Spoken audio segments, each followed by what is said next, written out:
Hello, everyone. This is the Easy Allies podcast. I'm your moderator, Kyle Botsman, and joining us this week, Ian Hink. Hi. Ben Moore. Hi. And Brandon Jones. Yoo-hoo. Oh, don't yoo-hoo me. Whoa. Ian, what's your goal this week? Okay, by the end of this podcast, I want to not have the song from Footloose that goes, everybody cut, everybody cut, stuck in my head anymore. So that's why we began this podcast dancing. Yeah. It was in your head at that I moment. want to not have it stuck in my head anymore at the end. Do you remember before the Goofy movie, there was this weird video where it's like, it's a parody of that song, but it's like, Doctor Something's remedy and... Wow. Drawing blanks. That's Ben, what's your goal? What's weird, though, is that movie's come up for me like 6 times this A week. Goofy movie is a sick Six movie. times? People Yes. have been I'm not saying- people have been that's talking not about true. Goofy movie That's a this lot of week. Is it Goofy. Dr. Looney's remedy? in Let the me net. corrections next week. Now I've got Please, DuckTales please. stuck in my head for some reason. Ben, what is your goal? Also musical to incorporate song lyrics into the conversation. It's a good one. Okay. I've tried Sure. it. It's hard. Yeah. Have it's you very tried hard. it? Yeah. Ah, I wanted that to be new. It's new to you, baby. It's new to you. You'll do a Okay. better job than I did. All right. TGIF. Jones, go ahead. Doubtful. What's your My goal this is to sing the song Footloose. God bless it. week? Jones, that is very funny. This is very good. That's pretty good. I just handed that one to you. My goal is to say that someone belongs in the electric chair. Whoa. Whoa. Wait, one of us or just anyone? It could, just be anyone. anybody. Yeah, yeah, Just anybody. It could be one of you. Could be the Red Eagle. Could be We'll see. Let's begin corrections music. Begin corrections music. I just said that. Nintendo of Europe and Japan officially puts Mini in the name of the Nintendo Classic consoles. Huh. Yeah. Oh, okay. They just said Classic Mini. It's so silly.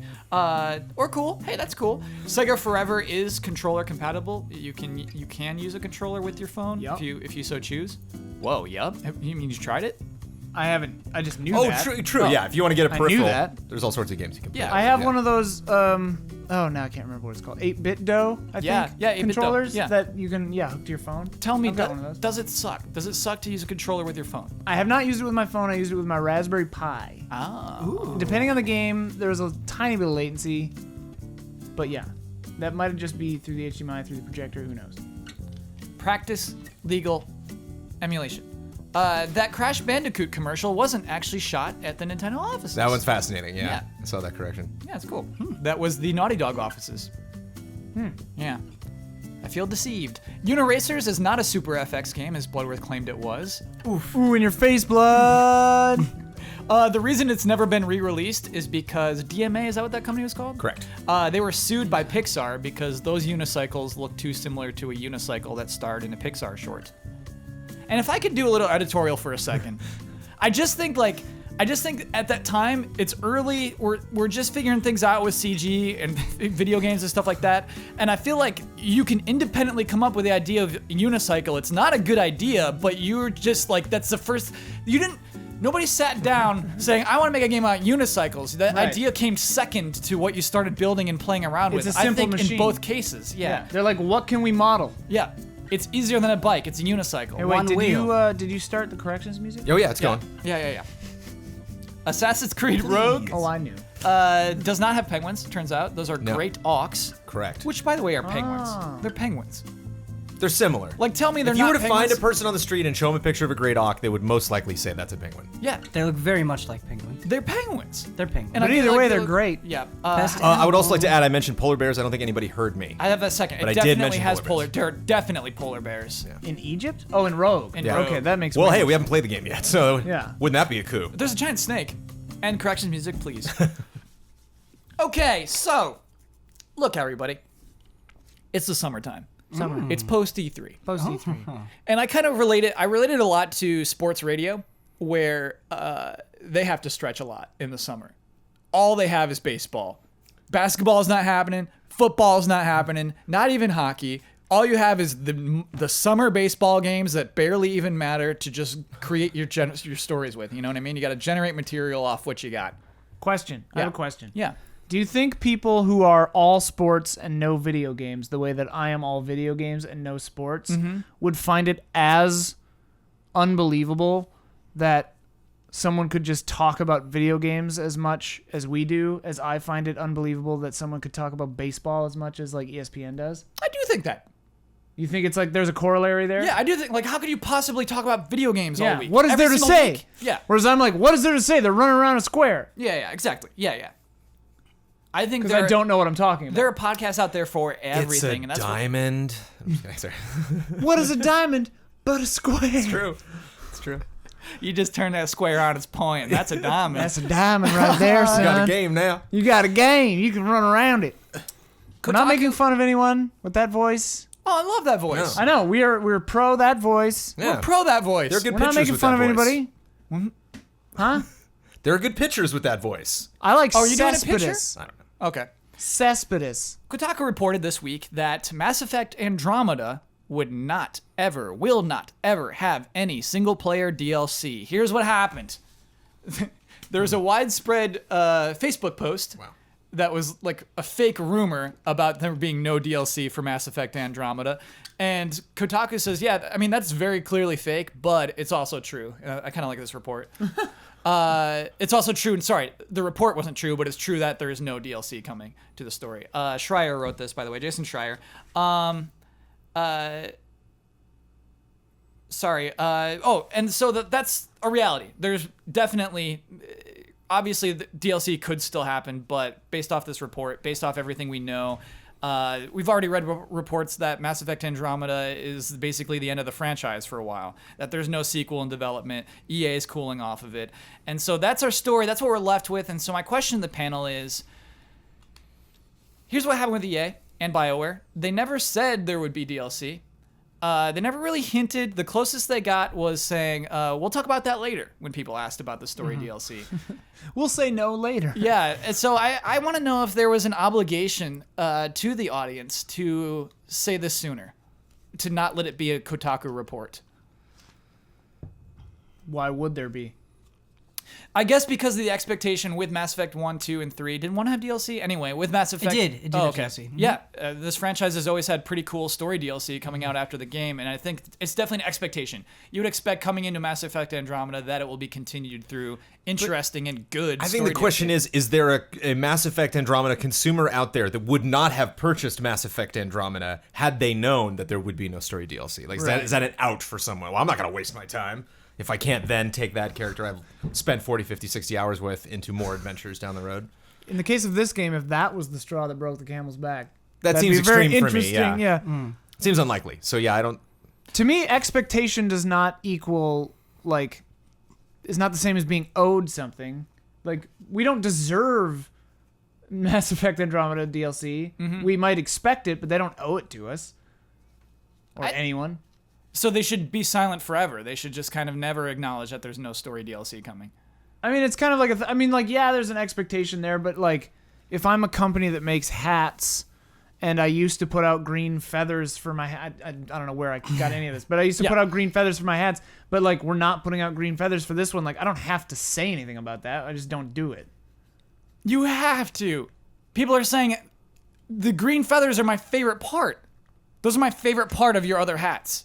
And I think that's really honestly the case with some Mass Effect games. I mean, with 3, the Citadel, like, everybody, yeah, that's their favorite part. Yeah, and even 2, you get some cool characters actually hopped in afterward with that DLC stuff. Man, I can't. 2 made me so sad. What's her name? The one I dated, Liara. Who did you date? I don't She know. was so mean to me in that game, and it made me depressed. We've talked about this, Ben. Yeah, I'm upset. I figured I would have mentioned it. Never mind. She's so weird to you in 2. I had no attachment, so I was cool with that. It is something though that's tough We were for in me love. to push a publisher to do is to make that purely bad announcement. Like an announcement that's right. just all bad. You know, like there's nothing really to save face out of that. Sure. It's just, oh, hi, excuse me, bad news. Yeah. Like what? Why did you get my attention for that? Yeah. Yeah, our game sucked, so we're end of I life. mean, look at Rockstar. It's like GTA 5 got nothing at all. Yes. And GTA 4 got 2 fantastic, the second one was amazing, DLC components, like Yes. story-driven DLC, along with, I don't know, did GTA 4 get any, like, extra guns, or was that was all tied in with the expansions, wasn't it? They didn't, like Like they added bikes. just throw new outfits in there, like... They added that was- motorcycles for Yeah. that one first DLC pack.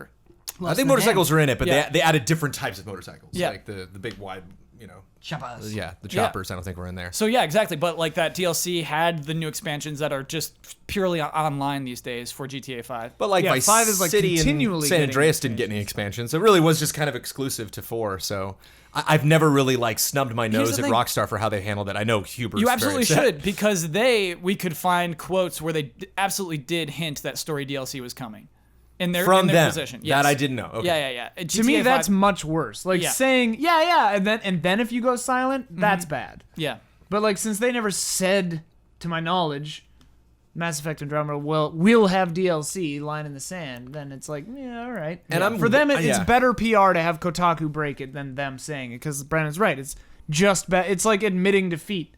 It's like, hey, our game didn't sell well and was largely terrible critically, reception-wise.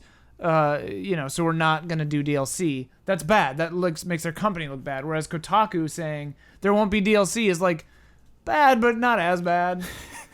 Ben, do you believe that? Do you believe that Kotaku handling the story is better for EA and BioWare than themselves? No, not necessarily, because I think people just want communication. They just want transparency. And I think if I was somebody that believed in Mass Effect Andromeda and then I played it and I was disappointed, just this hypothetical situation, and then I just go on Kotaku and I read this report and it's like, just be honest with me. Like, tell me where you're coming from, what's happening. So no, I don't necessarily believe that somebody else breaking it. Like, I would, to me, admitting defeat is more honorable than not talking at all. Mm-hmm. And this is clearly a defeat, right? Yeah. And I wonder, along with Jones's point, maybe they're waiting until they have the multiplayer DLC ready to go before they say no story DLC. Wait until they have some good news before they can deliver that disappointing news. Because that is one thing that I don't, look down on someone for doing is packaging it. Because I was thinking, like, Right. I wonder if they had known, obviously not, when they made that announcement that, like, we understand, I think it was like a week after they like officially made an announcement. They're like, we recognize there are many, many problems with Andromeda. I remember that, yeah. We're going to be doing this. I wonder if just slipping it at the end there, if that would have been the best time to just be like, oh, and no DLC. And be like, what? And just Sure. like, well, it's just a big poop sandwich. We all got to take a bite. Sorry. Ian brought up Mass Effect 3 and the Citadel DLC, which was very widely received, and you would have a lot of conversations where, oh man, I was disappointed in Mass Effect 3, but that Citadel DLC was really good. I wonder if that could have been possible with Andromeda. I wonder if you could have really, really good DLC in the same way, or if the situations for both Andromeda and 3 are too different for that to Well, and I wonder if happen. the install base was too low for it to even be justifiable. I mean, in the case of Andromeda, I think what you would do if you had been planning a single player DLC is you do a standalone, like a Blood Dragon style deal, where it's like, hey, here's the DLC, but you can just buy that for $10 if you hate the rest of the game and don't want to play it. Like, that could be cool. How would a Mass Effect Andromeda DLC trailer have played during the E3 2017 EA press conference? It's funny, a lot of us were expecting it. Yeah. A lot of us were absolutely expecting to see that. But like, even if it looked cool, even if it looked really cool, There's like, a way to introduced a Jones- crazy new villain and There's a way to make it crazy work, new for planet, sure. like wow. But even after all those elements, at the end of the day, that last comment in the conversation would be like, yeah, but I think are they humor, really going to get their stuff together? humor? You own it. You say like you Sure. start. You put. You Well, that's literally that's put the like. dream, yeah. I You mean, literally it's like- put like faces in like big bold text and like show like people, or say whatever. I don't know. Or even have like a line of dialogue in there that's It's- like kind of hints at the Yeah, issues like, that they you had. look better. Did yeah, you- you're just like, Did you we have had some work issues, but done? we can overcome them. Yeah. It's so funny that you bring up the humor, because that is actually one of the key components of Citadel. Is it's this Right. grand celebration. Like the whole point of it is that you're kind of having this final hurrah with your crew, and Yeah. I do think that was an element that was missing from Andromeda, is that sort of immediate connection, that immediate lightheartedness from the way they presented it. Yeah. And so I want to transition this, Ben, into talking about how Mass Effect's pretty much done. The team who worked on this, BioWare Montreal, is gone. Pretty much disbanded. The only people still working on Mass Effect Andromeda is the multiplayer team. Most of them went to Star Wars or okay. the next Dragon Age game. So they kept him in the company. They didn't like, fire everyone. Or Anthem. And so, yeah, exactly. Okay. They're all working on No, one of that's those good. three. But it's so weird to me thinking about Mass Effect, a huge, one of the biggest franchises of the last generation, Absolutely. just not having any impact on this console generation. And I want to know if the panel's sad about that. I'm not sad if people learn. If this is a major lesson. Yeah. If a Tell me what you mean by Ubisoft and an Activision and a lot of other companies looked at something, like I hope Halo takes a long, hard look at what happened to Mass Effect Andromeda. I hope when Halo 6 comes a knocking, they're like, we are ready for this. Like maybe we'll push it 6 months down the road just to hit that home run when we can.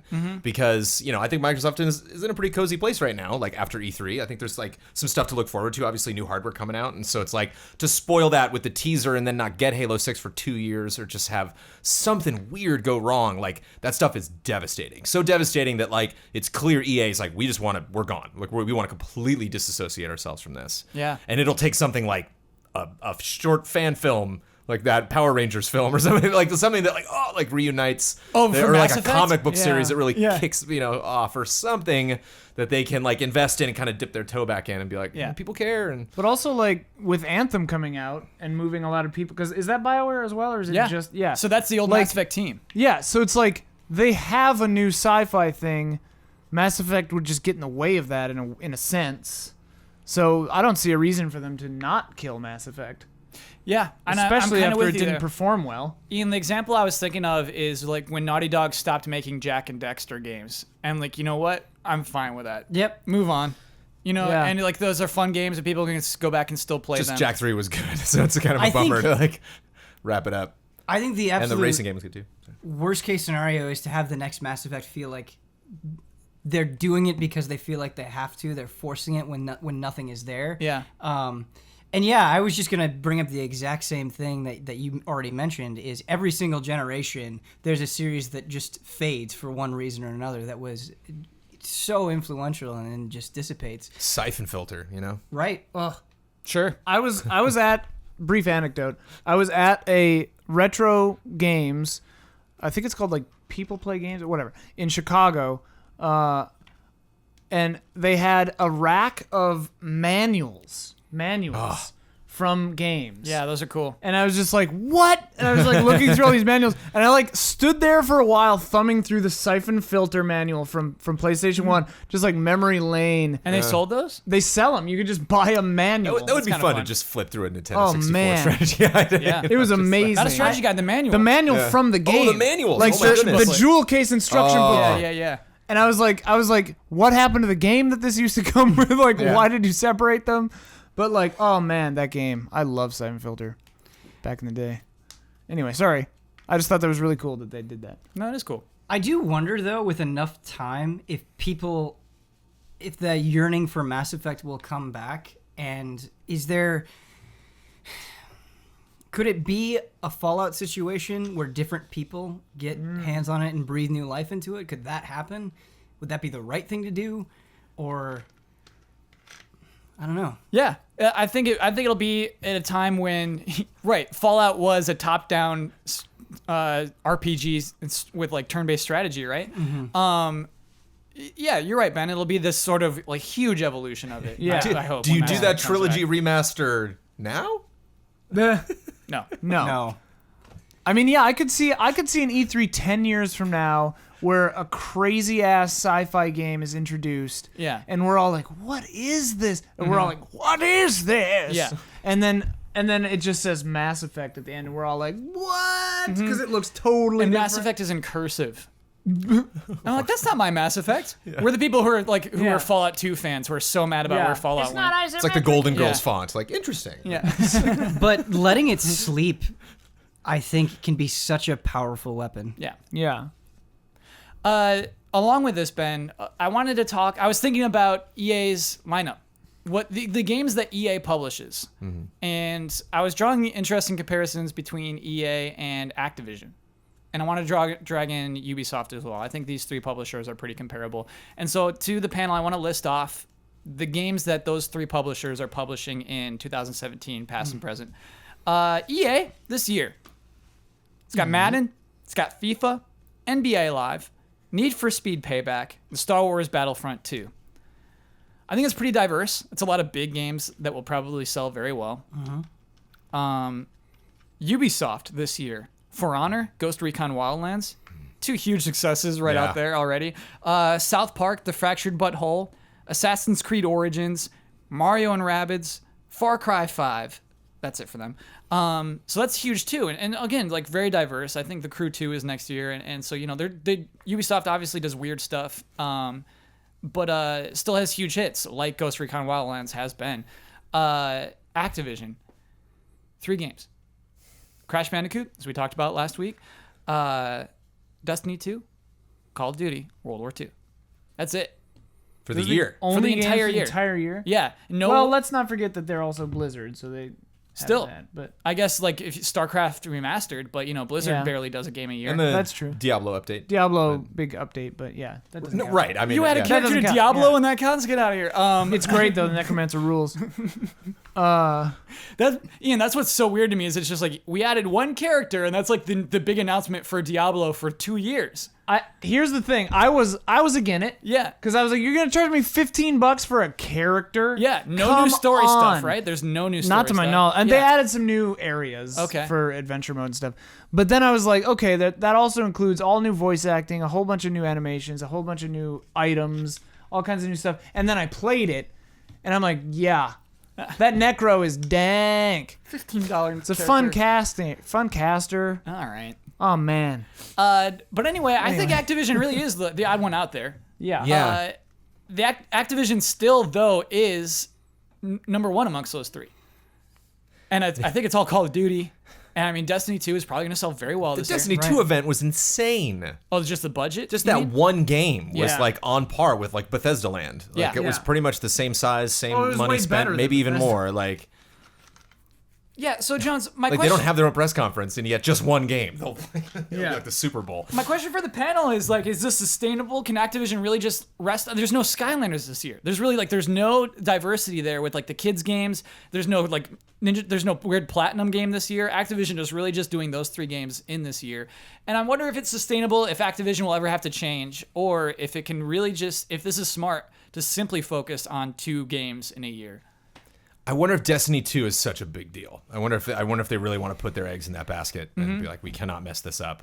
This is kind of more of an investment than just a single game. It's like Yeah. a lot of other stuff tied to it. If Destiny 2 flops, they're in trouble. But, like, Blizzard prints money, and so does Call of Duty. Yeah. So it's just like Destiny could flop, and they'd Right. still be fine. So I wonder if they maybe push some things to next year to just make sure we got all eyes on Destiny 2. Yeah. Make sure that launches well. Yeah, and but when you say push things to next year, I can't imagine what that means, Jones. Star Wars. No, we're talking about Activision here. Oh, Activision, sorry. Yeah. I can't imagine what Activision works on. They don't do Tony Hawk anymore. They don't do Guitar Hero anymore. They don't do Skylanders anymore. They don't do they don't do games. They really just do these 2 games. I mean, they have Crash Bandicoot, and I do suspect they have more Crash Bandicoot stuff in the pipeline. But it's not like they haven't tried stuff with those franchises recently and You're right. underperformed. Right. And so they're just focusing on what works. Mm-hmm. And, we're talking about Destiny 2 and the potential flop. It just doesn't seem like it right Yeah, I now. don't- Like I don't reading think the it room. can't happen. Yeah, I don't think It, it it can just yeah. seems like it's going to be a Like, huge success. All 4 of us are going to buy it. right. Right? Are No, you not gonna me. buy- you're I'm not out. gonna- Okay, I'm so out. three-fourths of us are going to buy that Yeah. game sight unseen, And many more Easy Allies will absolutely be Oh, on yeah. Destiny 2. Yeah. 8 out of 9, Hubris definitely I think. in. And Yeah. Destiny is such a fascinating game. I mean, you could spend the entire podcast talking about Destiny, where Destiny is a game that got a lot wrong, that got a lot of criticism, but clearly it nailed the most important things at the most important time. feel. And if you have a sequel where you're just shoring up a lot of those things, how can that fail? Yeah. Ben, you know what? That's a really funny point. The story stuff that was cut from the game was huge, and it hurts. But I think, and it was probably Activision, said, hey, we need this game out now. Start making cuts. Sure. And sometimes that works. And I think that was the right call for that game. if mean, you there are all if you kinds think of- about Yeah. the media coverage of Destiny, Yeah. so much of it was negative, and it just didn't matter in a way. Yeah. Well, and the crazy thing, too, I mean, this kind of ties back in with Mass Effect and the DLC for Mass Effect 3, where sometimes taking massive ill will and then listening and pivoting and changing and growing and fixing it translates into, like, better will than if your game had just come out good in the first place. Like, people, absolutely. people love Destiny because it was this kind of not underdog story because it's a multi-million-dollar ordeal, but like it's an underdog story because it sucked when it came out. The story. And Bungie cares about their community. And Bungie cares about the community. So now it's like they listen to us, like we're part of it, and people love that. And so Destiny 2 really does have this like, how can it go wrong vibe about it. Like I have pretty much no doubt that I'm gonna have a blast playing it. I'm probably not going to care or really absorb much of the story, but that's not really why I'm there. You know, like I'm just there because the shooting feels real good. It's almost funny, right? Because everything that you're saying, if those elements happen to be good, if you're like, the story's actually pretty good. Yeah. That's just like bonus points. Yeah, it's bonus. Yeah. It's bonus. Exactly. Another thing too about Activision is like they put more money than I think you need to into a single game. Like they're just kind of known for that. EA like kind of acts like they do, Right. Yeah. but they don't. Like They you totally find out do. at What do the you end of mean the by day, buy Mass Effect Andromeda. Did not have enough time in the cooker. They rushed that game out the door, and it suffered the consequences. Is that confirmed? Because that definitely is the vibe. Like they did not think a campaign was essential in Battlefront. Like they make little Right. skimpy choices here and Yeah. there. And like one of the things that I'll always give Activision credit for is like when Destiny 1 launched, no one was like said the matchmaking sucked. Like people did, I'm sure, but like not as much as like Final Fantasy 14 Stormblood launching in the all weekend of the preview event. Like people are having a lot of problems logging on. And like there's just a lot of online games that like are very fun but just technically don't work. And like World War II will work. Like that Call of Duty will launch this year and not have server issues. I guarantee it. Like because they're like that can never happen for us. Destiny is like looking for party It's features. like Bank of America like having not broken great, ATMs. but yeah. They're like, no. Like, they all got to work.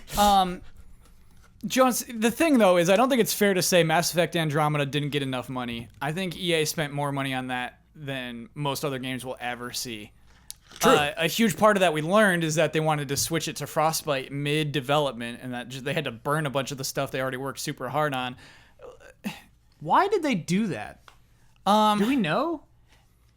We don't. I think EA wants all the games to be running on Frostbite, like Madden's Frostbite this year, FIFA's Frostbite. I think they want just to have everything kind of centralized on Are they that. licensing Frostbite to other companies? No, Like, they're why not. care? Yeah. Yeah, it is interesting. I think so the studios can share stuff with each other. I think that's the idea. So they could put a football minigame in Mass Effect. Well, no, so you can say, well, we figured that out, actually. We know how to do that in Frostbite. We know how to figure that out. We can solve that problem for you and, share ideas and things like that. Or because Frostbite was just very expensive to produce. And probably that as well. Yeah, and also remember us at Viacom, like anytime game trailers had exclusive tech, Viacom was like, no, use the thing all the other sites are using. What are you doing? You know, it's that's like, how corporations So yeah, work. like Yeah. for big corporations, it's like Use everyone a just terrible use the video same thing. player. Ugh. Use this awful video player. Horrible memories to bring back. Yeah. Horrible memories. Really? Whoa, I'm sorry, Ben. I'm sorry. Oh, no. I mean, it's just like... There were some bad times. No, I mean, that No, player no. is what killed No, you. just that that video player. player. Oh, yeah, that video was player. truly Oh, boring. yeah, yeah, Just yeah. the I video just player we itself. just got I it. like game game trailer. trailers. It's Yeah, not I was game- like, I yeah. thought we had a good time working No, on I it. did. I had a good time. But we had a couple really interesting looks into corporate America, and I don't want to Oh, forget them. boy. Right. Yes. Lessons learned. Yeah, just like you said as we introduced Mass Effect Andromeda. Hey, look, as long as we've learned from it, Yeah. it's a good thing it happened. Yeah. Here's a bad thing that happened. Oh. On the official PlayStation YouTube channel, Sony uploaded a video of Anthem. Again, this is an EA game we just spoke about. In this gameplay demo of Anthem, PlayStation prompts were superimposed over the Xbox button prompts. And it was very obvious. You can see them fade in. You could see, because you know how sometimes when you like set a thing to fade and it's like the fade doesn't match? You can see the Xbox buttons. It does, but it's at 50% opacity, Yeah. and you can see the other thing through it. Yeah. You know? Yeah. It's like, Yeah. So I that heard about this. I didn't know that they put it over it. I thought Yeah. they just uploaded Xbox footage. No, they put their own little PlayStation button prompts right on top. That video is gone, by the way. I tried to find it today. It's gone. It's been delisted. Who would even think to try something? Yeah, where is the Yeah. person in What? that process that goes, of course this isn't going to work? Because Yeah. like that's not like a short fix, like, depending on how many button prompts, that's going to take, like, a little bit of time to fake. Yeah. So, like, that was a conscious choice It was a conscious choice. to fake that. Just cut out the prompts. Just cut around that foot. Like, what? Yeah, so that's a really interesting part, Ian, is that nobody's fessed up to this yet. Maybe by the time this podcast airs, someone will have, hopefully. We don't know if it was Sony who put those over, and we don't know if it was EA who said, oh yeah, here's your version of the video. We don't know who did that. That I would almost believe more. Someone who's producing the game was just like, we don't want to get the thing again because we had to film this 90 times without getting pop-in. Well, Yeah. my dream is that it's one person. It's like it got down to that last production person who was like, "Oh no, like I only have the Xbox footage, and where's the PS4 footage?" Like, "Oh, I think they like New York said they were shipping that." It's like, "I got to turn this in tomorrow." Yeah. Oh wait. More like a disgruntled and then no editor, one, yeah. just anyone above him just didn't catch it. You know. Yeah. Well, Made here's the thing, though, is that demo, EA, Patrick Soderlund, who's the executive vice president, told Digital Foundry that was a real-time demo running on Xbox One X. And so, BioWare would have to make a worse version of that demo, as Ian just said, and play through it all again and hope it all looks good for it to be legit. And so I think that's the primary issue there is EA should have provided, I guess, in a PlayStation 4 version, or PlayStation should have sort of never uploaded that. Well, Right. like, if the prompts are the same, like even if they had nailed those prompts, like you couldn't tell, like it just like frame by frame perfect. Yeah. If it's the same exact gameplay clip, Right. that's weird. Right. It's weird. If you literally Right. line them both up, you're Yeah. like, what? Like Yeah. pixel by pixel, the same that camera would've movement, been- everything. Like That would have been shifty, too. how has that this mean- never happened before with any game ever? How, This is... I'm sure it's happened many times, Jones, and We people didn't know. Yeah. I wonder now. Yes. God. whoa. This is blowing my mind. Most of the time, I think there just aren't button prompts. I think they're clean about Right. the things like that. That I would believe. For like Watch Dogs, you know what I mean? It's just like don't do button prompts. We'll To put be up the honest, same it trailer on doesn't. both It doesn't channels. matter. I've never been one of those people that's like, wait a minute, the PS4 footage looks slightly better. If it's multi-platform, it's like I'm not gonna, Yeah. lose sleep at night wondering like which one actually like looks the crisper or whatever. But And it looks all the crisper. Oh, the crisper. because it's if like you had told me that like, hey, surprise, they're neither Xbox or PS4, they're both PC. Yeah, Ta-da! that I would- like, yeah. I honestly would be like, fine, I don't care. And I think like, that's what's normal. When I say Watch Dogs, that's what Watch like Dogs it's not is. good. The We PC should version. aspire for Like better the than that, but I the wouldn't be Xbox surprised. One X one might even be... I mean, I'm saying this, but like... It might be PC footage just with Xbox prompts. Like, who knows? We don't know. We can't tell, really. Right. I can't tell. But all this does is create doubt. That's the only thing that it accomplished. Right. And like because of it, it's just like should I pre-order this thing when they're lying to me about which version this is? Right. Like, how is this actually gonna run? Like just get all of the proper information once people get the real thing in their hands. It's just Especially following E3 with all that Xbox One X Oh, talk. yeah. It was Yeah. bad. It looks looks bad. bad. For, that's the thing. It looks... spectacular time to make that It mistake. looks terrible for Sony. Like, so much so that I mean, like... I cannot see anyone at Sony possibly thinking this was a good idea. Because like you said, even if you nailed it, Yeah. you could frame by frame it and being like, that's the same is there exact any footage. situation where you could see somebody saying it's better for us to try to fake this than to have No. comparatively worse footage out? Do you think somebody Oh. would make that decision? Here's the thing, Ben, is I think the person in charge of the YouTube channel might think like that. Right. We say Sony as if the entire Right, organization is in charge No, yeah. of what gets uploaded to YouTube. Right. I think that person's job, the person who uploads things to YouTube, probably took that seriously. Like, I could see that. Like, I'm definitely blaming like an editor here because like, or someone like that who's in charge of like communications or PR or something for some end of this, just being like, because yeah, if the PlayStation demo, if it's a Sony person, the YouTube person gets their crappy PlayStation demo and it doesn't run well, Yeah. and they're like, crap, just overlay the buttons. Like I could see that. I could also see a lazy EA person being like, crap, we're down to the wire. Just have an intern throw buttons over them and ship it. yeah. Like, oh man, I hope that we find out who I is see. responsible for this. I We need see to a solve this flustered mystery. producer and a cocky production assistant Right. that was like, "I got this. Yeah, You won't even notice." Don't And the even producer worry didn't. about it. The producer's like, "Oh, look at that." the producer You couldn't did it. tell. Yeah. It looks great. Yep. Steve, look at me. Look at me. I got it. Okay. Go home. Yeah, exactly. Yeah. Go home. I got this. There was a high I'll five. drive the beta tape to the airport. Because if there's anything I've learned in like, this is a hot We take. helped the brand. If there's anything I've learned like editing corporate stuff, producers like people whose job it is to like make video, to like produce video, sometimes have a shockingly low level of knowledge about how to actually make a video. I mean, that's not what their job. They're not like a technician on that level. So like, I'm not saying that they're bad at their jobs. I'm just saying like that isn't what their job is. Like they hire editors to edit because they know how to edit and they don't know how to edit. So I'm not saying like they necessarily should, but sometimes you're like, wow, how do you not notice that? Or like, how does this not bother you? Because it's like they're super good at making deals and stuff, which is hugely important. But like, it is sometimes amazing what falls through the cracks is what I'm saying of the higher levels because like they just don't see it. This is stupid in and of itself, but we live in a time where everything is just picked apart and like whatever you don't want to be found out on the internet will be found out. Oh, absolutely. So just that fact by itself, it's like how could you upload this for a single second Right. and not realize that was going to happen? Yeah. Because like you said, even if it were identical footage, people would have noticed it. Yeah. And it's just like it's very important that I watch this video.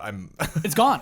Someone had to have someone gone. had to. Please, You're someone, right. please. So actually, I want to finish the discussion talking about that. Is what do we think Sony puts up in its place? If you type in Anthem on the PlayStation YouTube channel right now, there are 0 hits.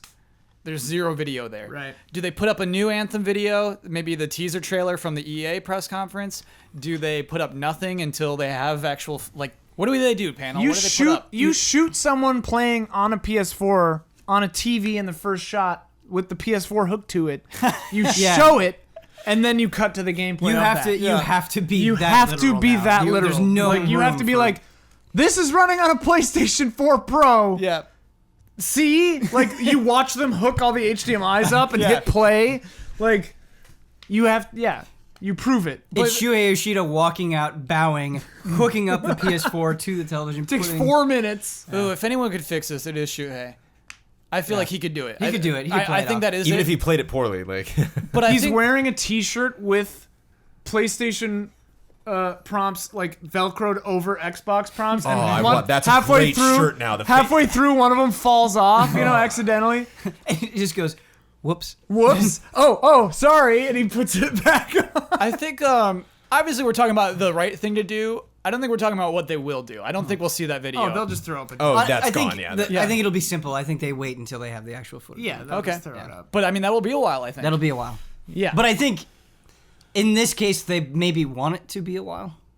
they Sure. need you. They need us to forget. I get you, Ben, for sure. It's also funny too because it's not. I don't think it's that important of a video for specifically the PlayStation YouTube channel. Right. It, know? They just- absolutely is. It totally is. It is now. It is now. Yeah. I agree with Brandon.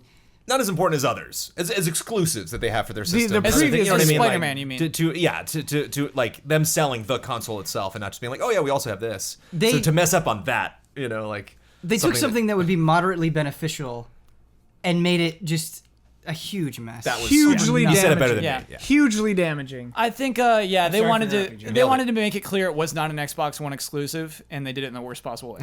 Yeah. The worst possible way. Now we're not so sure.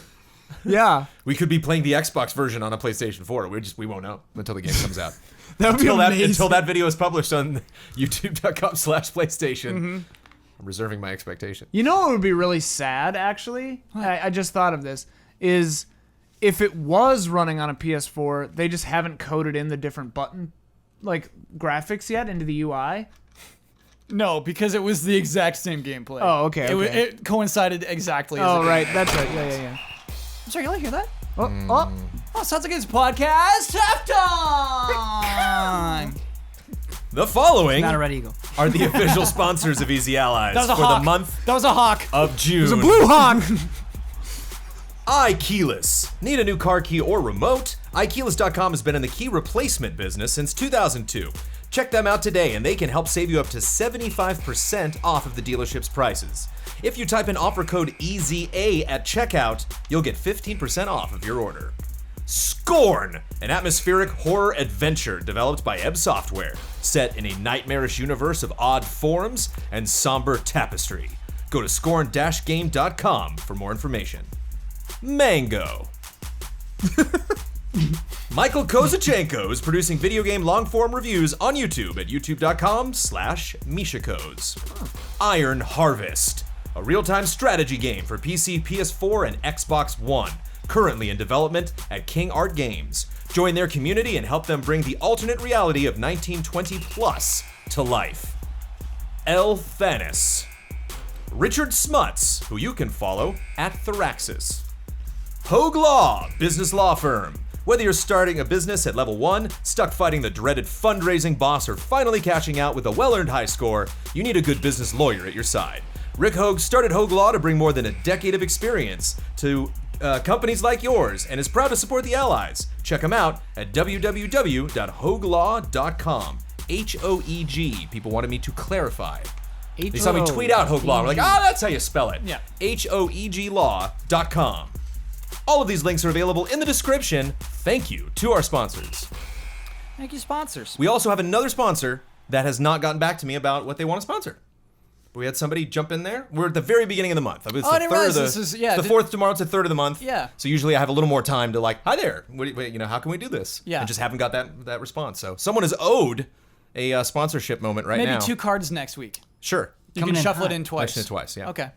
We'll do that. It's now time for Love and Respect. Ooh.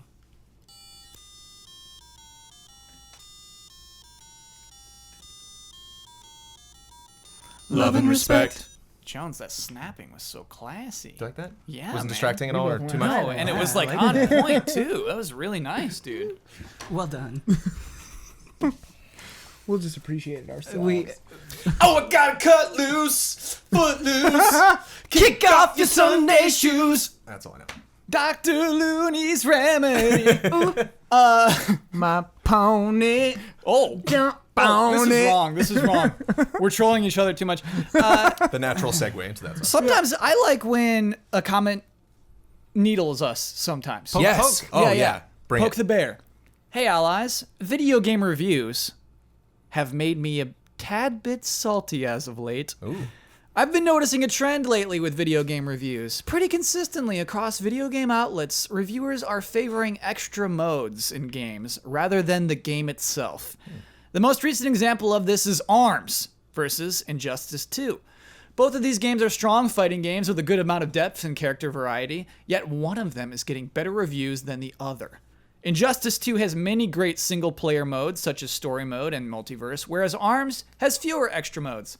My issue is that these extra modes don't do anything to actually make the overall game better, which is what I feel games should be judged on the most. Many outlets, EZA included, stated that if ARMS had a story mode or something similar, then it would be much more favorably reviewed. But why? A story mode doesn't add anything to gameplay. It is a 2 to 4 hour cutscene movie with small fights thrown in between. I know very little people who play any fighting game story mode more than once, and I actually know quite a lot of people who don't play the story mode in fighting games at all. A story mode in a fighting game does not make a game overall better just for existing, in the same way that multiplayer added into a primarily single-player game wouldn't make that game much better. No one in their right mind would say that Witcher 3 would be an overall better game if it had multiplayer. So, why are people saying ARMS would be better, overall better, or more worth the money if it had a story mode? It seems like hypocrisy, and it drives me insane as someone who wants games to be judged fairly based on the game itself and not the amount of extra modes added into a game. For the record, I haven't played either of these games. I'm merely lamenting the state of reviews, and I'm not trying to push my opinion on which of these games is better. Love and respect, Tyler B, aka Silly Robot 822. Tyler B, one bit of advice in formulating an argument: don't do that last part. Yeah, I think that last part is actually very important. It's like if you had made that in the last part, we're like, we'll play the games first. Yeah. He's an objective consumer. Yeah, exactly. He is in Toys R Us right now. He's looking at both of those games, and what am I gonna go home with? I think parts of this are super wrong, and I think parts of these is like worth discussing. I was like, oh, that's Sure. the point there. And Yeah. so I do want to discuss this comment panel. I mean, I would hope that we've Yeah. never made a review where we haven't made it clear that it doesn't matter how many modes are in a game, if any of them are bad, they don't add as much or possibly not at all.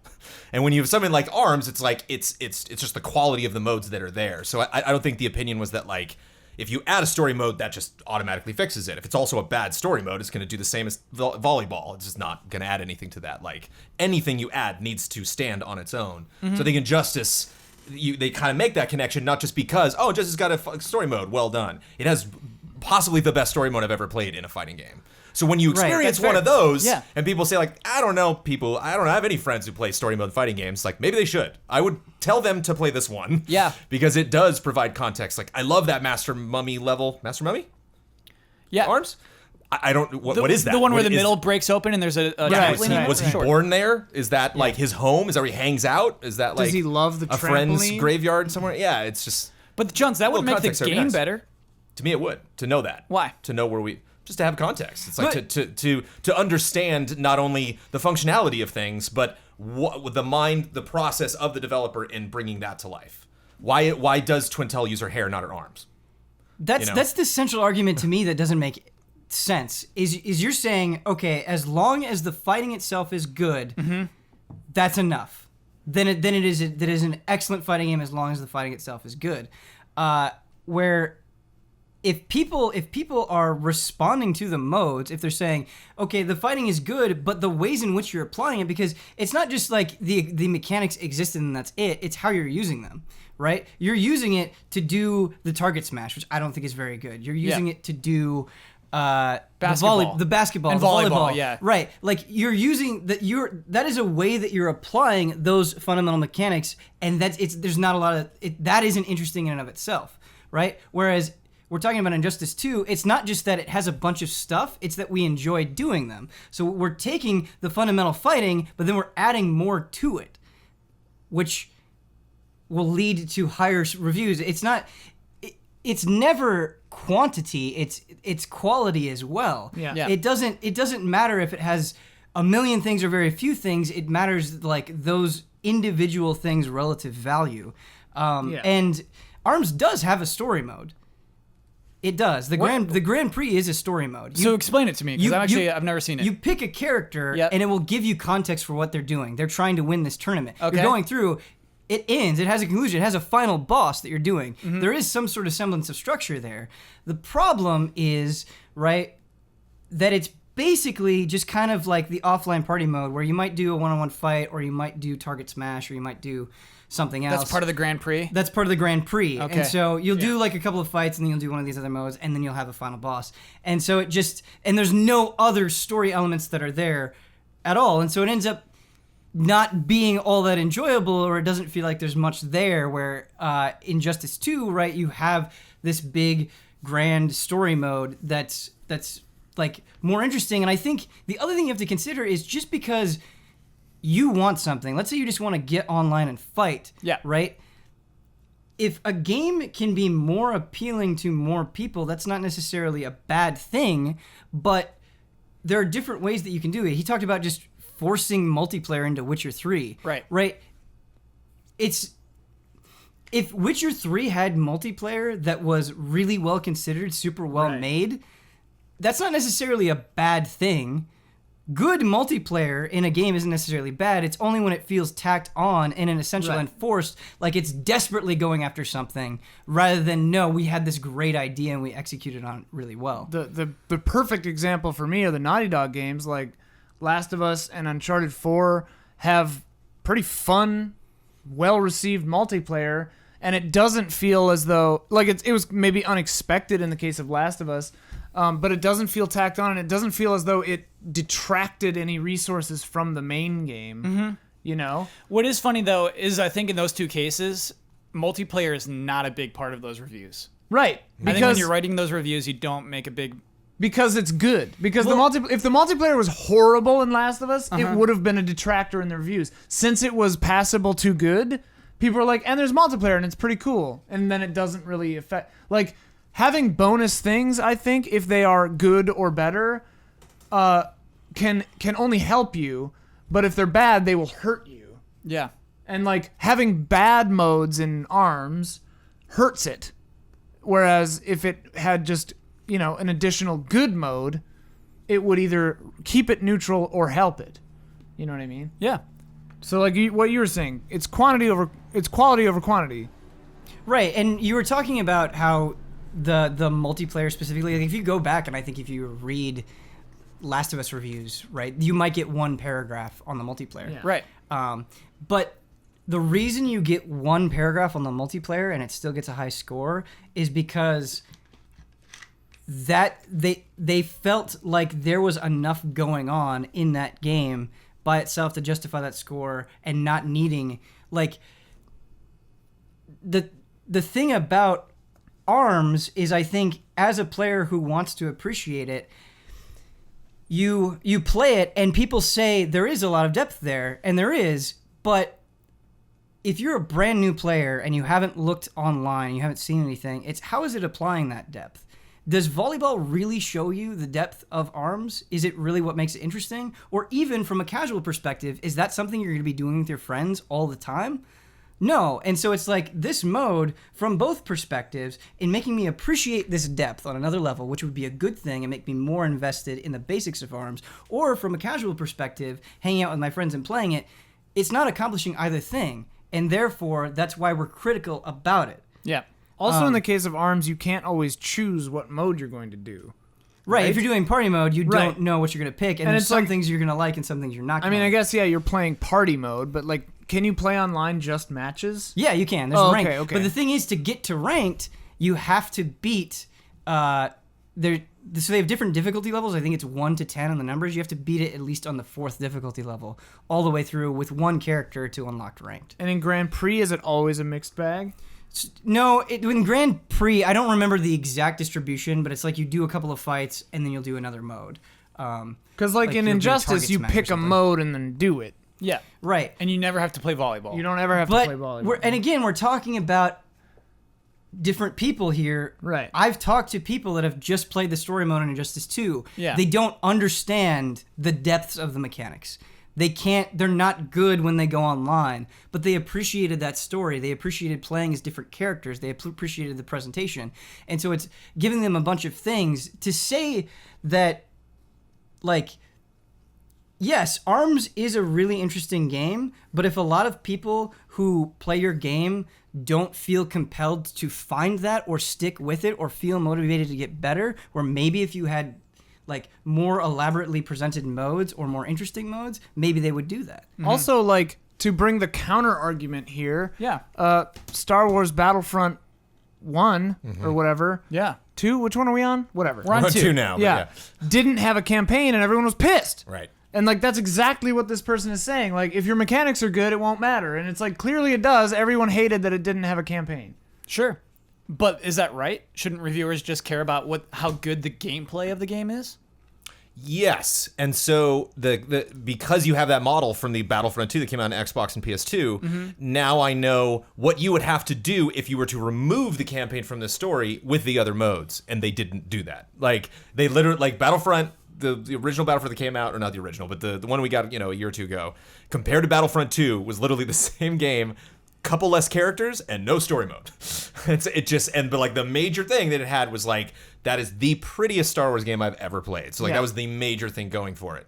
But like, I mean, you look at that platter and it's like, it's no question what's happened here. And I think you brought up a really good point, Ben, is that there's one thing that I appreciate for a game, especially in a genre like fighting that I don't normally play, is some kind of like a cohesiveness and connectivity between modes. So it's not just like, oh, there's 8 things to do. Yeah. It's like, I can tell by looking at those 8 which ones I think I'll like. So I'll try those first. Right. And then maybe those kind of introduce me to other modes, Right. or like pop up little messages that like, you just unlocked a thing you can use in this other mode. And oh, okay, now I can go to that and not just like finish the campaign or play a little multiplayer and then look at everything else and be like, what's this? It's like, oh, I kind of know what that is, or I can kind of get a sense. Because, yeah, you finished that mode you were talking about, and, like, you just don't want to go back and play volleyball. Right. It's like there's no reason to. Well, and Yeah. like, Whereas I went straight from that campaign right into Multiverse, which I never do in a fighting game. Oh, really, Jones? And just kept playing and playing and playing and playing, cracking up at all the crazy costumes people were wearing that I was fighting. And Yeah. I actually think it's very deceptive when we're comparing across genres, because, like, again, you bring up The Witcher 3. Yeah.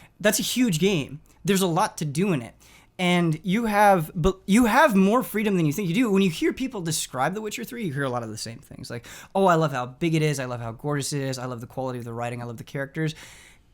It will sound like people are saying the same things in a very similar way, but how they actually appreciate those things is very, very different, in my opinion. There are going to be people out there who just run through the main story. There are going to be people who spend entire days just playing Gwent. There are going to be people that are like, okay, I'm going to make sure that before I move on, every single icon on my map is checked off. And it's not like that freedom with which to approach things is very, very, very important. And I think because of that openness in design, you're actually attracting like a pretty wide array of people.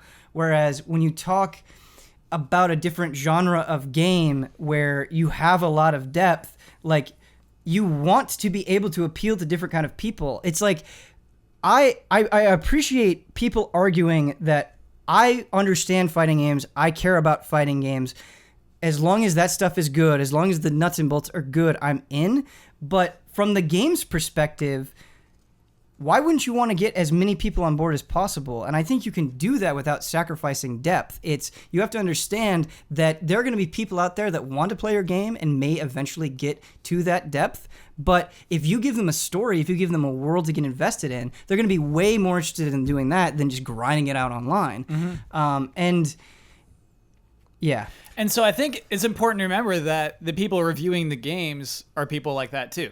Right. Are people who, as Jones just said, Jones would be way more interested in hearing that story. Jones is a reviewer. If Jones was reviewing that game, he'd be more interested in the game. And so I think that, very few reviewers truly just care about gameplay when they're playing a game. Purely care about mechanics and things like that. Because I think that's not all that's important in a game. Right. And its analysis. I've got 3 thoughts, real quick ones. Yeah. I haven't really played a lot of Tekken, but I've watched every Tekken 3, I think, cutscene online. Right. Yes. And, like, if it didn't have a story mode, I wouldn't have done that. And that could have been an inroad for me. Like, I'm interested in Tekken because of that. Right. We gave Hearthstone Game of the Year, and it didn't have story content in it at all when we did that. Right. At GT. And that was just on the mechanics, you know? Well, I don't think it was. I think and the charm and like the presentation and Right, stuff, but but it's like it didn't have a story mode. What I mean is it didn't have any of the story expansions that it now Right. has, and it was still good enough for us to love. Right. At the time. You're bringing up something that I really do want to mention is you look at ARMS, right, and you look at those characters and think about how people have responded to just the way that those characters look. Yeah. They love them, and I love them. Like, those are interesting characters. Mechanica is a cool character. Twintel is a cool character.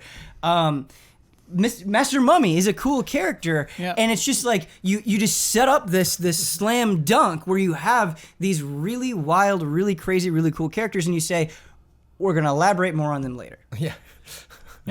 That's a missed opportunity, and I think you can do that with a lot of things in ARMS. Is the potential is so great, it's just out of the gate they didn't fully capitalize on a lot of that, and you can argue, yes, there's more coming later, but we live in a day-to-day world where I can only evaluate what's in front of me right now. Well, and I also, can't, like, in the case of ARMS, I think, I don't want to speak for all of us, but we were all very excited about it when we first saw it.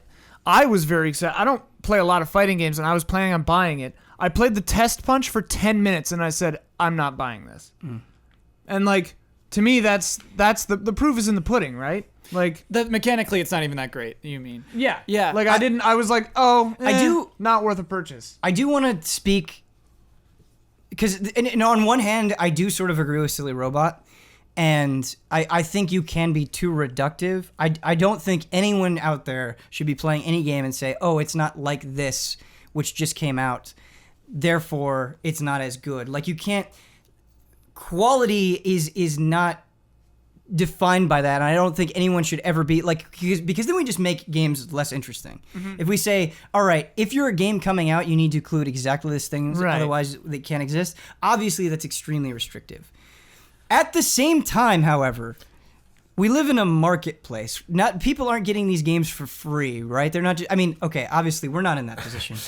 But I want to say that you're writing for people who aren't. Right. You're writing from a perspective of these games cost money and games within the genre are coming out. I think to say that comparisons aren't going to happen at all is just not true. People are going to compare these games, and even though they might not be exactly the same, those comparisons have weight, and they are going to determine who buys what. And so you can't treat them as completely isolated things, because they're not isolated things. Right. Yeah. People are having to make a choice. Do you think that you could make a fighting game that was a white room, like the training room or something, a grid setting with just like stick figure characters, but the mechanics were so perfect and there's literally nothing else to the game. Nidhogg.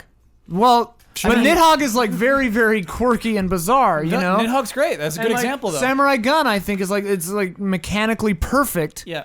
And like basically all that changes is where platforms are. But like I think Samurai Gun is an incredible, like basically perfect game because the gameplay is so good. And like the levels barely change anything. And it's like, yeah, I think that's possible. You know how I hate to talk about money in reviews and how much a game costs? Mm-hmm. I think, though, if Nidhogg and Samurai Gun were $60 games you buy on a shelf, You'd be pissed. yeah. Oh, yeah. And That's what I was gonna say. Is like Yeah. this white room with black stick figure characters with perfect fighting. Like everyone agrees, it's the most ultimately perfect fighting game mechanics of all time in the history of humanity. Yeah. I still think people would be pissed if it was a $60 game. Yeah. And I agree with that. Good debate. It is That was good. fun. That's That why was it's good to needle us, though, as you get those Yeah. strong reactions. Yeah. I want to give you an easy one, though. And thank you, Silly Robot, for that. I made you work for that one, panel. Here we go. Hello, allies. Since you have 2 Souls veterans, I think you have 4 on the podcast this week, my question is, what would you guys like to see From Software do next? Obviously, rumors have been circulating about a Bloodborne 2, but let's say that wasn't in the equation, and I would already say it isn't. Sorry, I'm adding a lot to this. How would you want them to take the Souls formula and elevate it? What setting would you like to see?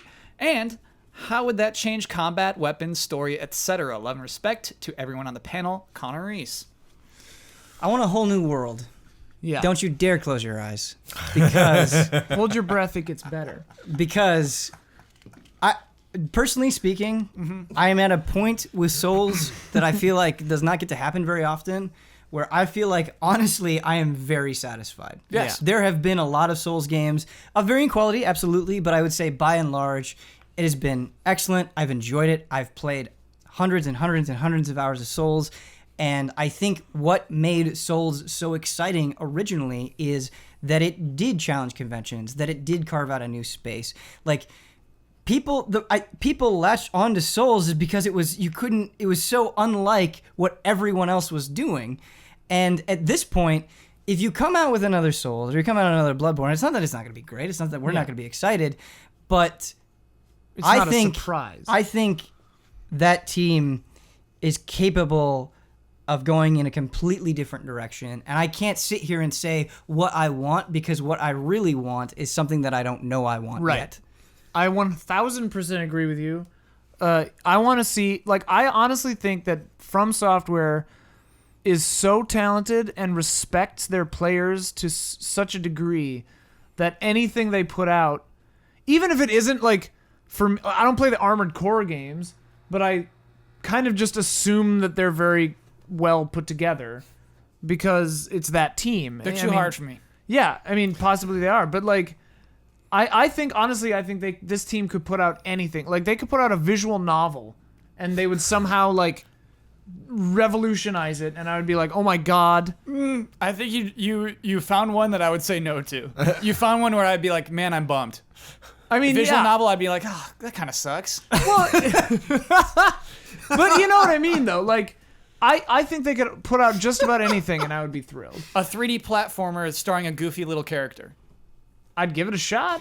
I wouldn't be as thrilled as if it was something like serious, but Yeah, like, yeah, that's what I want to talk about, is the things that would thrill you. I would The be things you want- would be interested to see, like a different theme, like order whatever the year was, 1886. right, by From Software, where it's like largely like do a Bloodborne where you don't fight as much, where it's like you're still wandering around and exploring and stuff, and like maybe you have to talk to people sometimes. But like the thing that they do so well is that it feels good. Like the exact opposite of experience that I had with ARMS, I had with Dark Souls, right? I picked it up and I was like, this is the perfect game. And like, yeah, I want that. I want them to just take their feel and put it on anything they want because I trust them.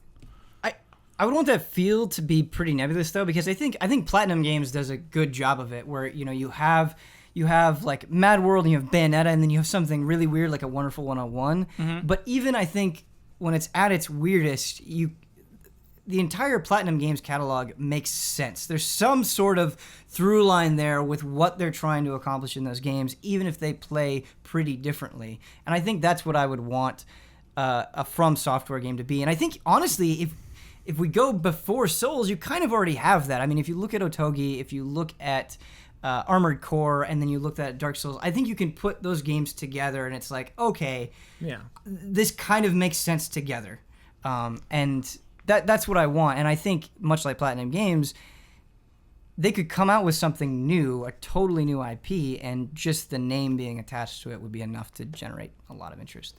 Jones, what would you like to see? No monsters. What am I gonna do? Fight Kill people. Oh, Fight humans that are good at fighting. all right. I think that would be interesting. I would be very intrigued Yeah. to see a modern From Software game that takes place in the 21st century, where you are a swordsman and it's like The Raid. Like, you got to get up through a skyscraper to rescue your uncle and get him out of there. And it's pretty just, so it doesn't, because that was one thing that really attracted me about Neo, is that, like, because my favorite enemies more than any boss that I fought in Bloodborne was those hunters. Like, those scared the hell out of me whenever those would pop up, because they're so fast, and like, it really felt like I was just playing another player. Like, but if you kill them, they're permanently dead. So it's so gratifying whenever you take those. I think you're really onto something. And so it'd be I would just love to see them focus on that. Maybe a little bit more focus on stealth. I think it'd be really interesting. Like that kind of risk reward of, like, maybe you can get into places that, you just have to stealth by, or like maybe, you can do more drop attacks from above, or like sneak attacks from the bottom. Like, don't go full Arkham, but like, just those are things I'd be curious to see them experiment with. I can't guarantee it's going to make a better From Software game, because I've only played Bloodborne of theirs. I mean, that raises the kind of the point I was going to say too next, was that what I think From Software excels at is that, I mean, call it whatever you want, like one-to-one, like mechanics or whatever, but like, you push a button and that button does this thing, right? And it always does that thing. There's and that's no X the thing. to guarantee a stealth There's kill. no, and I don't expect that they would ever do that, but like, if they made a stealth game, I think it would be amazing, because it wouldn't have cover or like detective vision or something. It would just be like, no, you just walk down this hall, and if you get spotted, you're screwed, because this guy's way more powerful than you. And I do think that, like, fighting more people would be interesting. I wouldn't be surprised if they went like Civil War era, or like, I heard a rumor about like some Aztec themed thing that has martial arts where you make your own martial arts style, and I'm like, you're describing Absolver. What's happening? I think that turned out to be not true. Yeah, I think that's not true. But that would be cool. That would have been cool. But it's like, yeah, whatever it is, I trust them, but I think that would be cool too. It'd be cool if it was like a John Wick style, and like whatever you were wearing at the beginning of the game, by the end it's all ripped and tattered, your jacket's off, Dude, them making straight up just making a John Wick game, right. It'd be weird, because I don't know if they license ever, but like, but then on the other hand, like, I do want to see a Bloodborne 2, because I want to see them go like more into madness and like insanity. Like, I would love to see them do not directly an Evil Within kind of deal, but like a psychological horror game, like a Silent Hill style psychological horror game with their kind of gameplay mechanics, where the onus is on you and your skill, but it is more about your own personal journey into your own like kind of fear and madness, where you're not fighting as frequently, but things get weird. Oh man! Here's the thing that's hard to forget. Everything. Just make them make everything. Kind of innovative about Souls, and something I really respect a lot, is the idea of Souls themselves. Right. This currency that is also your experience, that you can lose permanently. That's the thing about stealth, is like, you're kind of screwing yourself by not attacking people in the mission. But like, if there's ever that moment you're like, because you kind of do that in Bloodborne, where you're like, or I did that, where I'm like, I don't want to deal with this guy. I'll just yeah. Do you expect that to see that from the next Souls game? No matter what, is this idea of Souls? Oh, like from the next From Software game? Yeah. No, not necessarily. Not necessarily. Something like it, maybe, but not like it in any way that we could predict. One idea that From Software keeps toying with, they keep doing it, and I would like to just see them go all out on it, is this idea of other human beings being a traditionally computer-controlled character, where this boss with this move set in this arena with this health bar is controlled by somebody else. Like, imagine, in a weird way, an entire RPG where almost every enemy you fight is one player, but it feels like a single player RPG. Sure. However, because you're playing against other humans, they can't talk to you, there's no voice chat, but because you're playing against other humans, there's a whole other layer of mind games to it that I think would be... That happens in Absolver. Like, the demo I played, you get to the end and then you fight another person. Just like it's like basically being invaded, but it was kind of cool because the boss was another player. And I think that happens in Demon's Souls. It happens in Demon's Souls. The monk, what is it called? The old monk, The old I believe. monk, yeah. And I wanted to bring that up as well. It's another thing I really respect about From and the Souls franchise is they have unique ideas for online Absolutely. integration. Yeah. And I mean, just even like leaving messages on the floor is valuable to me. I think that's cool, especially in a game that has sometimes cheap deaths. Like, hey, that's a mimic right there, and someone can just tell you that's a mimic right there. Right. I played through the entirety of Bloodborne with online off, and it was so different to play through Dark Souls 3 with online on. You got to play with online. Like, I tell anyone who's, because I have another friend who played Bloodborne offline. And I'm like, you are screwing yourself. Yeah. You're missing out on a lot of really cool stuff. Like, I get that you don't want to be invaded. It's not really that big of a deal if you do get invaded. It is. Also, It's awful. Oh, it's boy, not, does it feel though. bad. You The just only- die yeah. and then The go back. only- Like, the only bonus for me- it feels so Yeah. good. The only bonus for me was Bloodborne is so gorgeous, and those environments are just so great to just stare at, and then like the floor would just be like red, just blah, blah, blah, blah, blah, all over the place. I hear you that too. I hear that too, yeah. Just seeing these like game mechanic. It's kind of like in Last of Us when you look out and see the high walls. It Oh, just yeah. kinda, just That kind of saps you out of it bothers a me. little bit. To me, I don't know, but I can look still through say it. play It's online. weird. Like that's the only. Yeah. That was the only thing that like when I don't know when my internet wasn't working, or there were a couple times I played Bloodborne offline and was like, I would "Ooh, I would it's a little love pretty." to see. Oh, sorry, you go. No, I was just Kyle mentioning it, and then talking about the player boss thing. If you really take a look at the Souls series, it would be hard not imagining From Software's next big thing focusing on online, on that unique online element. Like it just makes too much sense. And what I love about it, Ben, is it's kind of like it's ours. It's the Right. communities. And I think of even Splatoon, I think something that's going to be a bummer missing in Splatoon 2 is the weird plaza that had the Miiverse stuff. Right. The plaza in Splatoon has billboards that is the art of people who have drawn on their Wii U gamepads and Right. submitted that. You can And, still do it on the Switch. I guess you touch screen? could, yeah, but there's really no Miiverse implementation Yeah. yet. I think about the events that they had. They Yeah. had like I don't know, burgers versus pizza, I think. Yeah. And I was like, I don't care about this. And then I went into the Mi Plaza and people were doing like super elaborate team pizza drawings. It's like Team pizza. This isn't just a update that you're doing that I have to pick a side for. It's like there are people behind this now. There are people getting passionate about it. Suddenly I'm viewing this whole thing totally differently. Could you Yeah. imagine if From Software made like a cyberpunk game where it's always online,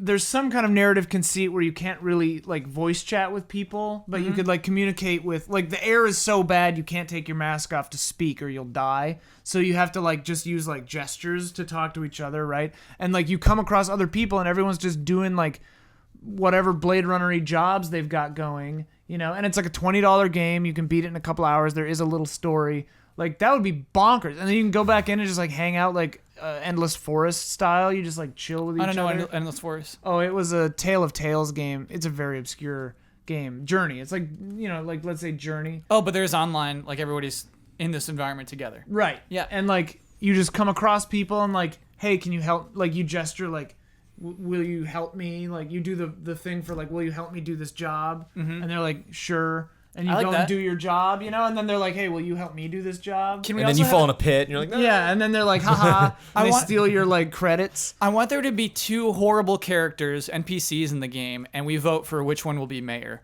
Oh yeah, And they're both like disgusting. Yeah. They're both nasty, horrible beings, but in just different ways, like just like grotesque, nasty creatures. And it's like, well, we gotta vote that guy for mayor. Yeah. I would love that in like a front. I like Ben. I suspect there's no question about whether or not there'll be online integration. It's just how yeah. how so. man. If From doesn't make this game, I want to make it. In a way, though, I don't envy the position that they're in because you can see the conversations coming out now. It's like, yeah, that new From Software game was really good, but not quite as good as Dark Souls. Or, Oh, yeah, it'll the way that they're presenting the story. Oh, that's so Souls. Or the way they're handling. right. Like More of the it's same. in a way, like their own success is their greatest adversary, and it's finding this line between feeling completely new and fresh that you kind of break away from those comparisons, but not so bizarre that you're alienating anyone. Yeah, it's tough. It's can weird. do it. Video games are like that. Video games, you need more direct sequels that are almost the same. Than I think, if you're a musician, you can't just make the same Right. album twice. If you are a director, if you make the same movie twice but just like change some characters around, you know what I mean? Like you need to be very diverse. And you're right, Ben. I think in This video time games in it's particular. in Kansas. Yeah. I do think they'll have those comparisons regardless of Well, I mean, they've said that they're working on 3 things, right? We heard that article, Kotaku or whatever, like Yeah. a while ago. One of them is maybe an Armored Core. One of them is probably another Souls, and then one of them is something else. We have heard that they've hired for concept arts for dark fantasy, like dark medieval fantasy, and that was like a few months before E3. So one of these 3 games is probably fantasy, like dark fantasy, but who knows? I mean, imagine if this new game is not a difficult game. Oh. Is that a strike against them? Oh, yeah. I mean, it's like I don't think there's necessarily something wrong with coming out with a game that isn't immediately as demanding as Dark Souls, right? Like maybe it's going for a totally different thing, but suddenly you have that where it's like, oh, they're not staying true to themselves or something, where Right. it's not, maybe it's just a completely different thing. Huh. I mean, if it's motivated by this, as an example, I recently saw a dev diary for Hellblade that was pretty interesting, and it was whoever talking about the game, and he was saying that at first it was largely combat focused. He didn't really say it, but like basically Soulsy the combat style, and then he was like, and we went back to the drawing board a couple of times, and we realized that like we were telling this story about mental illness and like. So now there are parts of the game where you're just solving these weird puzzles, and it's through the lens of this person dealing with this mental trauma. And like there are other parts of the game where you're just trying to get from point A to point B, and you don't fight at all. There are other sections that are very combat heavy, and like I thought that was very interesting and gutsy to kind of listen to what the story and the game wanted you to do, and have the courage to say like, all right, we don't need bad guys in this area. Like, we can just do this thing, Yeah. And there are good ways and bad ways to do that. I mean, like, Silent Hill Shattered Memories, where, like, after you realize the pattern, like, if it's not frozen, I'm safe. Like, it would have been great to shake that up a little bit in that game. I still think that game is beautiful and amazing. But, like, shake it up a little bit. But I think, From Software doing a more narrative thing where it's still, like, lore-based and still feels like them, maybe, but, like, where you have a longer swath of time where you're not being attacked. Jones, do you hope there's facial animations in the next From Software game? Not expecting them. It's just not. It's not what they do. It's just not what they do. Yeah, that's fair. There's an empty office in their studio that says facial animation. I hope they make a empty game. chair, empty desk. I hope they make a game Nobody's about there. talking. Yeah. Ooh, I like that. It's about conversations. It's just faces moving. Yeah. They buy all the LA Noire tech.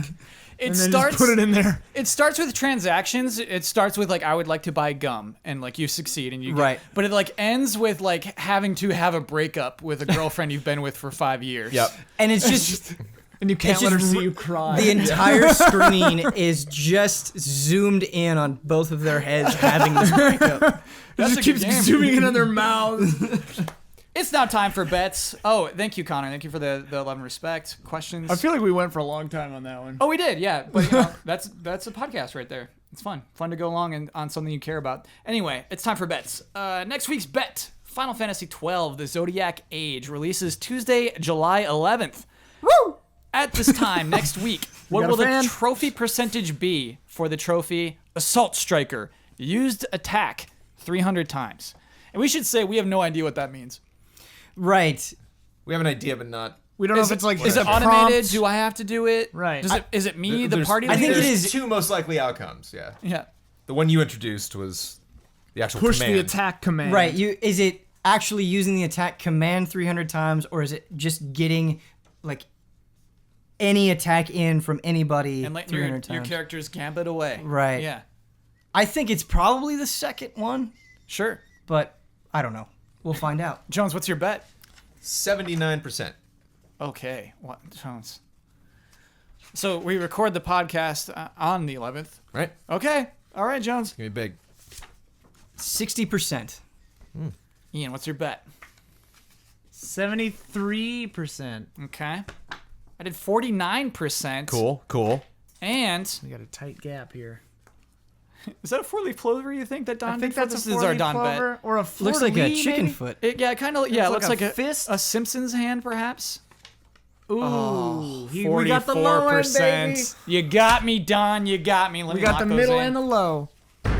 Dang. Boom. Don required die to make that call. He's like, "Do you You have weren't supposed to two? bring that up. He rolled Do you two have dice. 2d6 for me, please?" And I was like, "Yeah." And I feel And like he rolled them multiple times. Yeah. I don't know what he was doing. I feel like he because was winning, is what he was Yeah. doing. it's a lengthy game Yeah. and it's a remaster. It's a game that a significant amount of people will buy but not play immediately. Yeah. Yeah. We all want to play Yes. Final Fantasy 12. Yes. Yeah. It's just too many other things. Last week's bet was about Crash Bandicoot. That's why I went high, because I thought the number of people who bought it but also played it We'll be would play it passionate. a lot. Yeah. So That's fair, I don't know. too, We'll yeah. see. We shall see. We shall see. Crash Bandicoot Insane Trilogy released last Friday. By the way, it sold great. Nice. By all accounts. Which is Activision cool. was right. Activision was right. They only need those 3. I think the price was right, and to include those 3 games was right. I think that How was much just was it? the right way to do it. $40, 3 games. I think it was just the first one and $20, and they're like, and the other 2 will come soon too. You know, like it's not the right way. They made a good package there. Did good. I went to OpenCritic.com. I looked at the top 10 most recent reviews, and I searched for the word Mario, and we bet on how many times I would see the word Mario. Jones, you bet 0 times. Yep. Bloodworth bet 3. Huber bet 7. I bet 3. And Don bet 7. And the actual number of Marios is 4. Wait, did we win? We both won. 1 point for both teams. Yeah. Because we had 2 3-bets. Time to split the duties. Split the duties, Ben, you and me. Purple Platypi, that brings you to 11 points. It wasn't if we isolated the microphone tracks, it would be wrong. But together, I think that was right. That's what I'm always going for. Yeah. We Because did there's it. like an underlying Yep, gravel, yep. Yeah. and then there's like a blah, blah, blah, And That was very metal, Ian. I liked it. sync. And you. Red. Was that metal? I don't know. Okay, Red Eagle 17. I only listen to Tom. Those were eagles. The other thing was a hawk. The other thing was a hawk. Before we hawk. get into the responsibilities that we've won with our points, Ben, we should talk about Easy Allies. Patreon.com/Easy Allies. Those 11 respect questions I pulled, by the way, are always from our Patreon.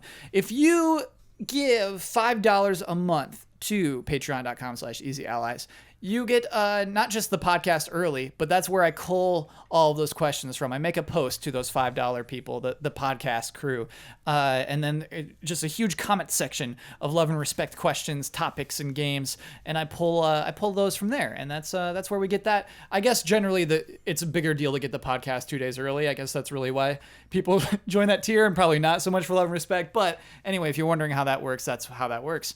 But yeah, in general, Easy Allies is more than that, more than just a podcast. Also reviews, as we talked about in great depth. Easy Allies reviews are a huge deal. It's a big part of who we are. Streams are a big part of who we are. And just Shows, baby. shows, baby. Yeah. Yeah. Sorry, you took a breath and leaned into the microphone. Oh, unintentional. Oh, okay. We do shows too. We do shows, yeah. Just for And something to say, I guess. yeah, thank you. Yeah, I mean, Weird ones sometimes. It's also worth mentioning it's Monday night tonight. Mm-hmm. So if the most earth-shattering news of gaming of 2017 happens tomorrow, that's why you didn't hear about it. You're right, Jones. This is the best time to say that. There is a dead zone in this week, and that is tomorrow, which is Tuesday. Why the which most is the 4th of July. earth-shattering That's a news good would come movie. out on the 4th of Hopefully, July? yeah, super knows? awesome happen, and you'll get the podcast on Wednesday. Yeah. Yeah, Jones, I figured, yeah, it's not fun to do the podcast on Monday. Last week we were bragging about Tuesday. We're like, yeah, Tuesday paid off this time, baby. Monday's no fun. Yep. Not a good time to shoot a podcast. No fun for Why not? anybody. You know what? I had a thi- good time. I think we did have a good time. We had kind of stinky news stories, probably stuff I would ignore on any other week. Oh, I see. I think we made fun stuff out of it. I think we had some good discussions this week. We had an electric discussion. We're gonna have an Electric. 8-day podcast next Tuesday. It's gonna be rich. Rich. Rich. Oh, we get a whole extra day of news. Oh yeah. Rich. Ian, I feel like you tossed me a softball. I feel like you really teed one up for me. Huh? Time to talk about goals. How'd you do on your goal this week? I did well. Now I have Automatic by the Pointer Sisters in my head. How does that go? Na, na, na, na, na, totally automatic. Oh, yeah. Na, na, na, na. That's a good song. Down, down, down. Yeah, that song rules. I sang it way too high just now. Yeah, it's yeah, a yeah. very good song. Ben, how'd you do on your goal this week? I think I did better than I usually did. I think that Whole New World came in. Was appropriate. It was way better than when Jones tried it. Yeah. Was it? Not only did you implement a song lyric, you did it better than Jones even could. Wow. Yeah. Yep. It was part of the conversation. Yeah. Jones just randomly spouted off lyrics. Yeah. That's the first time I've done anything better than you. It's not true. It's not true. Jones, how'd you do on your goal this week? I did it. I only had 3 lines in, Remind people what your goal but I was. didn't promise. I sang some Footloose, Oh, yeah. but failed at getting it back into Ian's head. Because you Ian burned it a little deflected. too He early. riposted. I think you burned it like halftime. You burned right? it early. Yeah. Yeah. That's my mom's favorite movie. Well, it's right after podcast halftime. Footloose is a good one. It's either that or Dirty Dancing. I'll have to check. They do occupy similar cubby holes. Yeah. Ask her about Strictly Ballroom. Yeah, I don't. She don't Also know a that good one. one. Well, introduce it to her. Okay. And Overboard, not a dance Oh, movie. love but- Overboard. Yeah. We're Wow. an Overboard Oh, family. yeah. Those are some of my mom's favorites. Yeah. Can we take 5 minutes, please, and talk about Yeah. What is Overboard? It's a Goldie Hawn, Kurt Russell classic, who Yeah. of course are married and have been married for a long time, and she's a rich socialite that is knocked off a boat and loses her memory, and Kurt Russell pretends that she's his gal, and he goes to pick her up, and she's like, well, I guess I'm married to Kurt Russell, and he's kind of more of a backwoods guy. Ooh. Lives out on It's- the And that Act 3 a when he ranch has up in the to mountains reveal with it. his 3 crazy kids. It's Yeah, a- so there's that. It's Yeah. a problematic setup, but they do it. I mean, I don't remember if they like. Is there dancing? Is that why this They is kill filmed? each other in cold blood in the ending, which is actually really interesting. Pretty I weird. didn't see that ending coming, so sorry to Whoa. spoil it for you. But, Brave. It's like but, a it's really the lighthearted journey version of that gets there. Passengers. Jones, that'd be the only thing that would make me want to see that movie. Sadly, no. There may be a deleted ending. I don't know. You catch it on, like- catch it on Blu-ray. Maybe they. It's like the Threw in some the extras. deleted ending, Yeah. or the alternate ending of Little Shop of Horrors, Can you imagine? where it's like so depressing, but it actually Well, makes that's the way sense. the show ends. Yeah, it actually makes sense. Someplace that's green becomes literal. Oh, Can you imagine trying to get somebody to watch The Witness today? the game. With Harrison Ford. Yeah. Oh, Can you imagine that? Can you imagine just like, hey man, you should watch The Witness? You can't do it. or the mission. I don't think so. Huh. I think there are people out there, and I occupy this space sometimes, that are just really bored. Yeah. And you can reach No, a state. this I don't believe. No, man. you- I don't believe you I think- spend a minute bored in your life. All right. But I have been in this state before. Sure. It's been many years. But I believe you can reach a state where you are so bored, so desperate, that somebody enthusiastically recommending something, it doesn't go through the normal filters. And you're like, all right, yeah. I'll give it a shot. But I could never enthusiastically recommend The Witness. Oh, sure. and I'm Have not you sure anyone. Maybe could. like an anniversary or something. Yeah, I had to. It was like a screenplay class script. It is just prime that's what- Ford. I think that's though, why I man. thought of it that right that here, yeah. early Ford, 80s Ford. Yep. Yeah, I've see, I'm never already, seen I The already Witness. kind of want to So watch The good. Witness now. I'm gonna watch it. Even just a bad 'cause. Ford movie in the I 80s dare is you. still. No, I dare any of you to watch The Witness. In fact, I dare any viewer or listener to watch The Witness, because none of you are going to. Welcome to the comments section. It's a dramatic film. Yeah. Little kid gets murdered. Kyle, Harrison like- Ford's got to protect. There are people for sure watching it out of spite. Oh yeah. Not happening. Spite watch. You're getting at least one witness tweet for sure. I won't believe you. I failed my goal. I really wanted to throw someone on that electric chair, and I just Yeah. couldn't find the right time to. And there was a lot of people early on who I really thought should go on the electric chair, but I didn't want to burn it. You know, I figured I only would get one of these. Yeah. And so I was thinking, like, don't do it. Save are it. those people? Save the You could have electric thrown chair. Peter Weir on the electric chair for directing The Witness. Could have even Pretty done sure that's a Peter Weir joint. Correct me if I'm wrong. Correction next week. Ben, let's split up the gonna look stuff, that up. man. Let's split it up. One of us gets the right and responsibility to share a Twitter handle. One of Okay. us gets to promote any Easy Allies video we would like to promote. One of Okay. us gets the final word on anything we've disagreed with or simply want to reiterate throughout this podcast. And one of us gets to sign off with our trademark sign off. What do you want? I'm kind of What do you game with want, Kyle? We should just pick. So I'll let you have first pick. Okay. We'll draft the my responsibilities. favorite part of this process is the promoting of the videos. Okay. I'll take final word. Okay, great. Is there an uneven amount of things? Yeah. No, it's even. Oh, So you get either Twitter or sign off now. I'll do Twitter, I guess. And I'll take that sign off. Okay. Okay. What do you want to promote? I want to promote. We did a group stream tonight, and I feel like a lot of people aren't aware of our Easy Allies Plays channel, and I feel like a lot of people are not interested in watching streams. It's just not their thing. Yeah. But I think tonight's stream Nailed it. Also, it's just called Witness. Sorry. was a lot of fun and shows why Easy Allies can be enjoyable to watch, even when it's just the dumbest thing ever. We're streaming basically a poo Mario Party game, and we're just laughing, and we're enjoying the game and enjoying each other, and it just feels really good to be a part of. Like, there were some moments in that stream, especially as it went on, especially as, like, what was the dude's name? The Heffalump? Huffalump. Huffalump. Like, that cutscene with the Huffalump at the end? It's terrifying. The day Easy Allies ends, you're going to be doing that flashback. I'm going to remember, maybe, I can't even say the name now, the Huffalump. And you're listening to this now with no context. Right. You do not. it's Heffalump. You cannot expect it. You can't. You cannot expect what this cutscene is. No matter what you're Go ahead putting and try. in your You head. can't do it. Yeah. Yeah, and so, I don't know. I thought it was fun. Good pick, Maybe good you'll pick. enjoy it too. What's your Twitter handle, too? My Twitter, I'm at BenMoore035. I had to put the 035 on there because Ben Moore was taken. And my favorite number is 34, and that was taken, so at BenMoore035. You didn't even get your favorite number. No, it's like 4 tiers down of what I actually wanted. Why is 34 your favorite number? Do you want to know? 34. Okay, really This quick. sounds personal. Is it? It is, personal? but it's You don't have like to tell not us. like I can't share this personal. So I didn't have any brothers or sisters growing up, and the person that I idolized was just my cousin, because I would go out and be like, "Oh, he's much older than me. He's so cool. He's like really good at basketball. I am none of these things." And his favorite number was 34, and just kind of that kid mentality. It's like my favorite number is gonna be 34, and it's just something that I've never gotten rid of. So that's it. That's that story. Why was his favorite number 34? I think he was really into the Arizona Wildcats, and I think there was a player that had. I was the going number to say it 34. had to be Probably a an sports athlete. jersey Yeah. at some point. Yeah. What I want to reiterate with my final word is that here's the thing. I made fun of Uniracers last week. I said it's not fun to be a unicycle.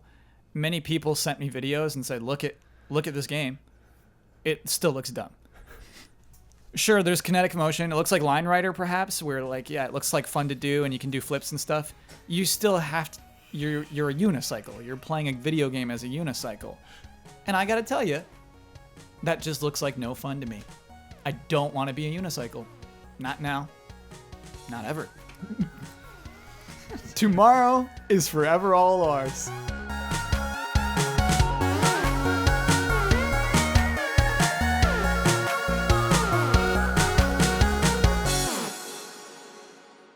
I am enjoying these microtransactions.